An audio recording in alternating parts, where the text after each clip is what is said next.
This is it, right? The rock stone? Aye, lad. The Council of Valkyries. The Valkyries are of Valhalla, are they not? Glad to see you're paying attention, brother. You are correct. Valhalla, the great hall of the Einherjar, is their home within Asgard. But while there, they are subject to the scrutiny of the All-Father himself. And relations between the Valkyries and Odin were tense during my tenure as his advisor. Why? Well, that's an even longer story, lad. For now, why don't we look around for some clues?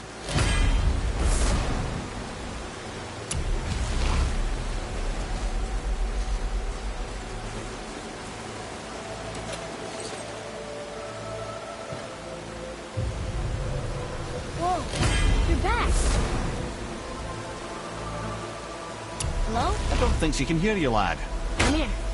Who is she? Gunnar, Mistress of War. After any conflict, big or small, she would be first on the scene, sussing out the worthy spirits for a free trip to Valhalla. A gruesome task, but she took great pride in it. Any conflict. Impossible. It's true. She had help from her sisters, of course, but Gunnar was always first to arrive. Her judgment of the fallen was unparalleled, and an invaluable resource to Odin. She was one of his favourites.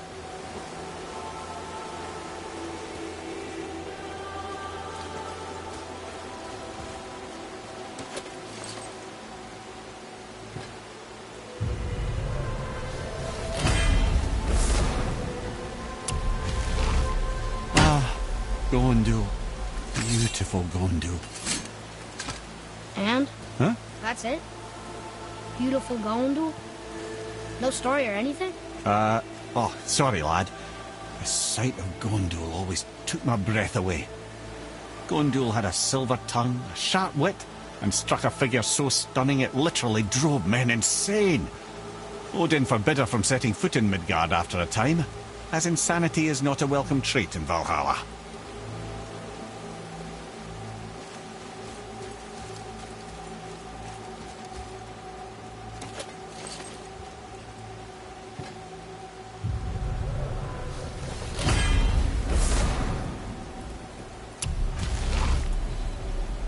This is none other than Geirdriful, the Master of Arms in Valhalla, responsible for arming and training Odin's Einherjar.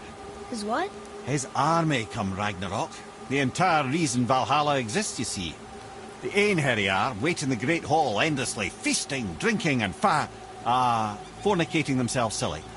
Once Ragnarok begins, Odin calls them into service to fight on his behalf. Geirdriful had her hands full training that lot.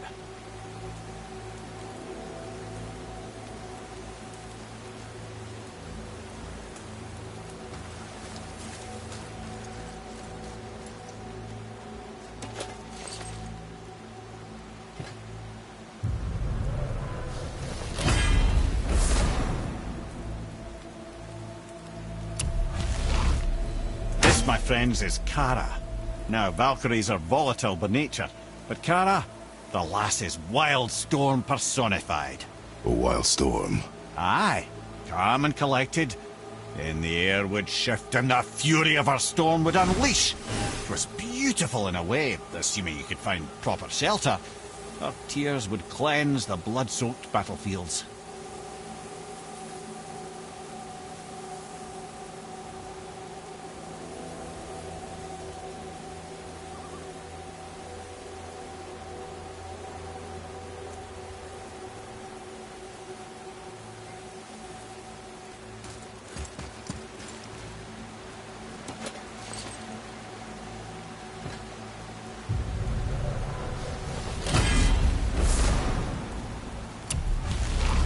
This is Rota, a chooser of the slain.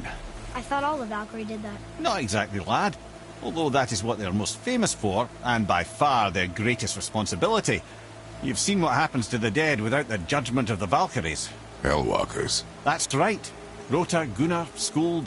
Without them to clean up the aftermath of battle, hell overflows with souls meant for Valhalla. A sorry state of affairs. Rota must be beside herself.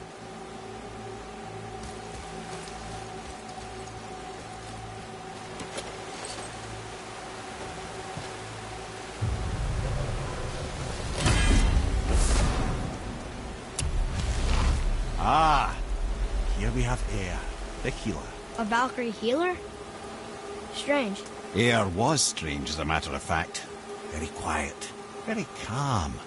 Where her sisters were violent rapids, Air was a gentle stream. She healed the wounds of both mortals and gods, and even a certain all-knowing sage who once drank too much and fell off a mountain. Not my proudest moment.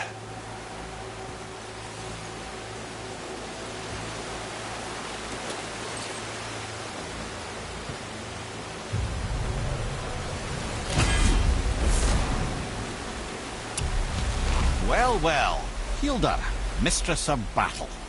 She and Odin got on quite well, actually. Her and the other Valkyries, not so much. She would spend most of her time here in Midgard observing discord between the living, and sewing some up herself from time to time. She lived for conflict. Some say she was conflict personified. I wonder what will become of her now that she's free.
Over here!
Ed, you are full of stories. When will you tell one that entertains? I beg your pardon? We just insulted you. Yeah, I got that. So you want a corker, do you? Very well, my brothers. I'll tell you the story of Hrungnir, the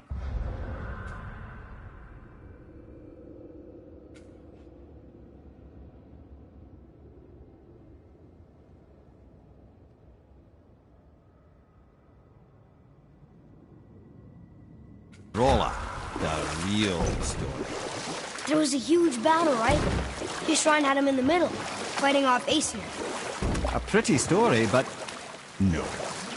Hrungnir, you see, was born with neither head nor heart, so the giants had to complete him. Stone. He was strong, to be sure, but also a perfect simpleton. Odin met him wandering in Midgard one day. Found him so amusing, so harmless, so gullible, that he invites him back to his palace in Asgard. There he gives Hrungnir his fill of mead, and goads him into all manner of boasts and antics, all for the amusement of the court. And we'll pick this up later.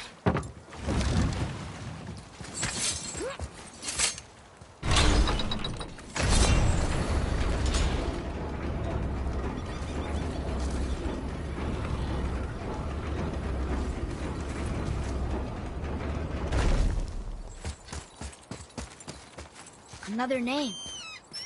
Rota! Why the arcane runes? Perhaps we're meant to find something in Muspelheim and Niflheim.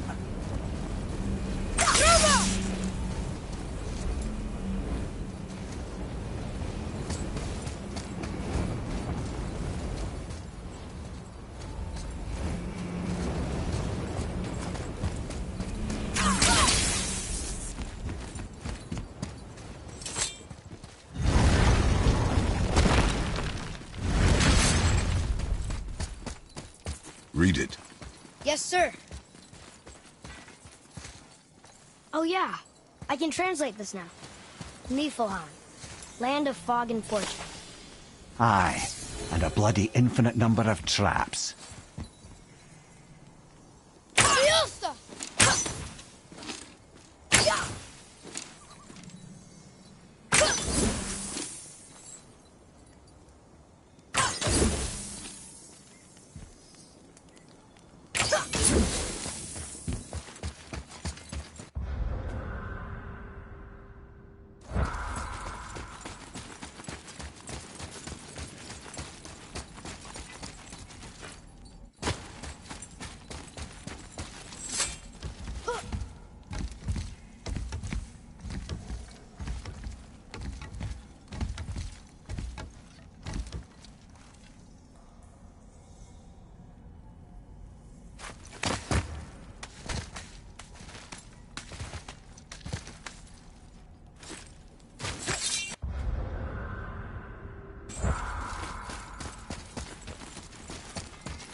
I have a favor to... Do you remember the dagger you gave me? The dagger stabbed into the Reaver's back? His own son killed him? Yeah, I haven't forgotten that one. Well, I traced it to a group of Reavers that operate out of the Northree stronghold. I'd wager that's where they took their haul from Fafnir's storeroom, along with that whetstone that I could use to help you.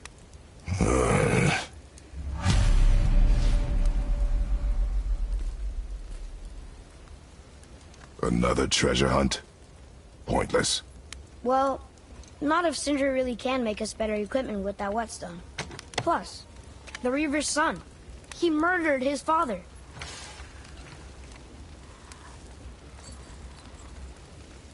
I didn't think we'd see you out here, since you and Brock got back together. Everything okay? Oh, better than ever. You know, I really think we've both grown in our years apart. So how come you're back here? Just catching some fresh air. Look, I love my brother, but he still smells like a fetid dung pile.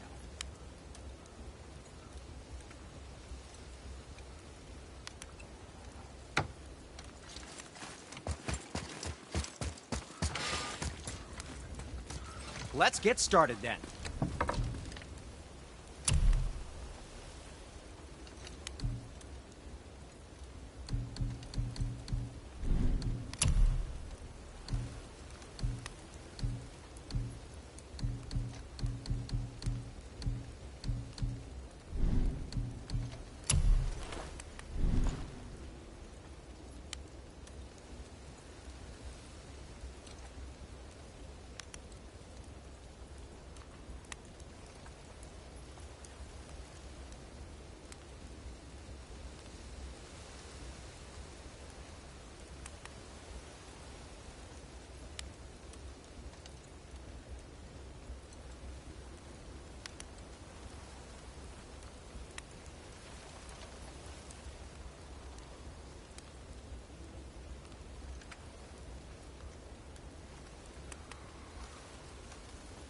Well, if you don't need it, don't buy it. I always say.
Atreus, follow me.